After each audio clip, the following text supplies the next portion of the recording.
Listen to this quote for a second. "The strategies used to keep China weak forced it to centralize. America wanted a cooperative partner. It helped create a strategic competitor." Wow, that really hits the nail on the head, doesn't it? It perfectly captures this whole expectation versus reality arc that drives the entire geopolitical story we're exploring today. It's not just a simple narrative of hostility. It's a deep dive into a grand strategy that yielded results pretty much no one in Washington originally saw coming. So, picture this. Right after World War II, Washington operated on a very specific, confident assumption. The idea was to guide China toward modernization on American terms, figuring that economic prosperity would naturally soften its politics. The expectation was a manageable, cooperative partner safely anchored to a US-led global order. But the reality? Drastically different.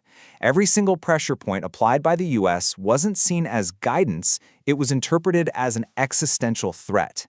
And that completely flipped the script, forging a state engineered for absolute resilience, self-reliance, and long-term rivalry.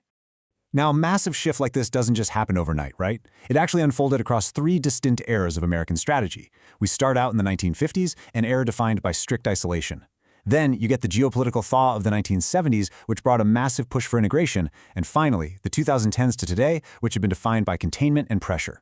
Each of these phases taught Beijing a very specific, very hard lesson about navigating global power.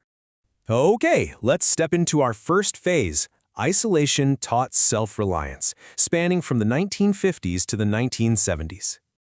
Back then, Washington managed the newly founded People's Republic of China with, frankly, an immense amount of suffocating pressure.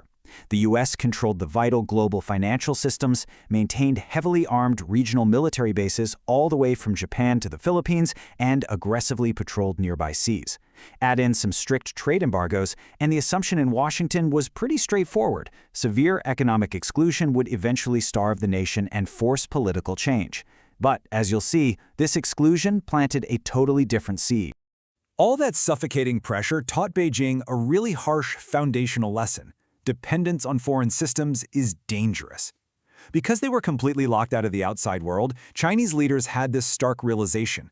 If access to basic markets and capital could be weaponized against them at any moment, then true sovereignty required absolute autonomy. It was brutal, for sure, and wildly inefficient at the time, but they forced the development of heavy industry, scientific research, and energy grids entirely at home. They forged a mindset of sheer, unyielding self-reliance. Moving right along to Phase 2, integration taught leverage, as China entered the global market. So, the 1970s thaw happens, and man, does it bring a massive mismatch in expectations. The U.S. is thinking, hey, we'll bring them into the fold, let American companies invest, and economic growth through cheap manufacturing is naturally going to lead to political moderation. But Beijing, they saw a completely different opportunity. They looked at joint ventures like those early automotive manufacturing partnerships and foreign investment as tools for a massive knowledge extraction campaign. While the U.S. thought it was teaching China how to participate, China was actively learning how to dominate by quietly building immense domestic capacity right underneath. And during this whole integration phase, Chinese planners were taking meticulous notes. Whenever Washington used economic tools as political weapons globally, like collapsing industries with tech restrictions or freezing foreign economies overnight with asset freezes, Beijing was watching. Their ultimate takeaway was that the U.S.-led financial system was highly conditional and, frankly, fundamentally perilous to rely on. Integration was undeniably useful for massive growth, no doubt about it, but true survival still required absolute scale and self-sufficiency. And then 2008 happens, an absolute watershed moment. You remember the global financial crisis, right?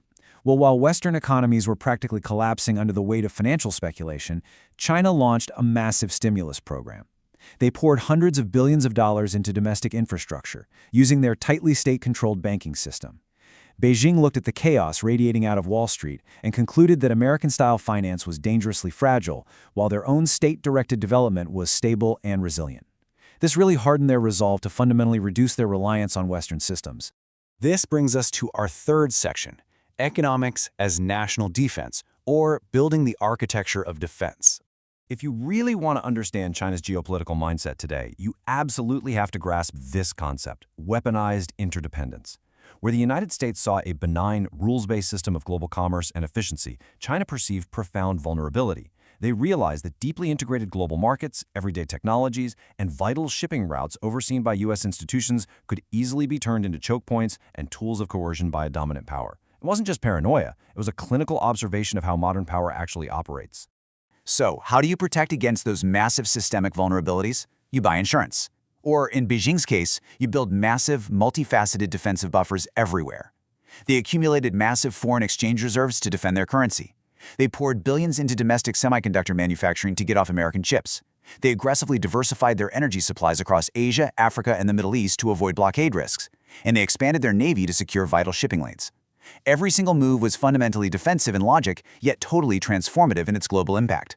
And this right here builds an incredible, almost unsolvable tension in modern diplomacy.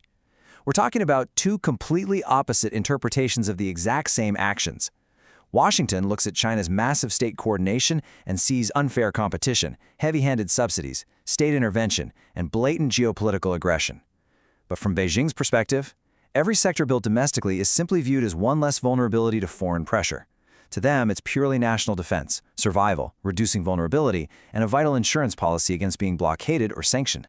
Which leads us to our final section, the architecture of rivalry and the collision of two entirely different systems. We are literally watching an escalating action-reaction feedback loop play out in real time right now. Step 1. The U.S. applies economic and technological pressure like tariffs or advanced chip restrictions. Step 2.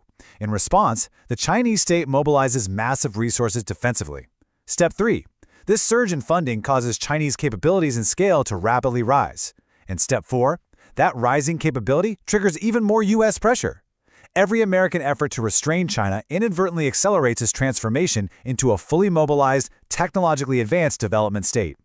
The reason this rivalry feels so deeply structural today is because it's not just about trade deficits. It's a fundamental clash between two completely different blueprints for power. On one side, you have the American model, relying heavily on open markets, private capital, traditional alliances, and historically separating economics from geopolitics. On the other side, you have the Chinese model, relying on deep state coordination, industrial planning, resilience against pressure, and the absolute fusion of trade, infrastructure, and national defense into one single unified strategy. Now, because China deeply understood the mechanics and choke points of the U.S.-led system, they didn't just rush into direct military confrontation. Instead, they patiently constructed alternatives. Through massive initiatives like the Belt and Road infrastructure projects, promoting alternatives to dollar-based trade settlements, and forging deep resource partnerships across Africa and Latin America, China quietly built a parallel web. They are methodically ensuring they can survive and even thrive entirely outside the American system if absolutely necessary. So, what should you really take away from this whole explainer? Well, it's this profound irony. Isolation taught self-reliance. Integration taught leverage, and pressure taught acceleration. Every single phase of policy absorbed by China over the decades only served to institutionalize its strength. The superpower we see today wasn't built in spite of American power. It was built directly in response to it. The tools meant to contain a nation instead gave it the literal blueprint to become a formidable, resilient rival. Which leaves us with a pretty provocative question to chew on. Can a system built to contain a rival survive the rival it unintentionally created? History shows us repeatedly that when empires try to control, reshape, or restrict others, they often end up forging the very forces that rise to challenge them. This dynamic of unintended consequences is a complex structural reality that will undoubtedly define our global landscape for decades to come.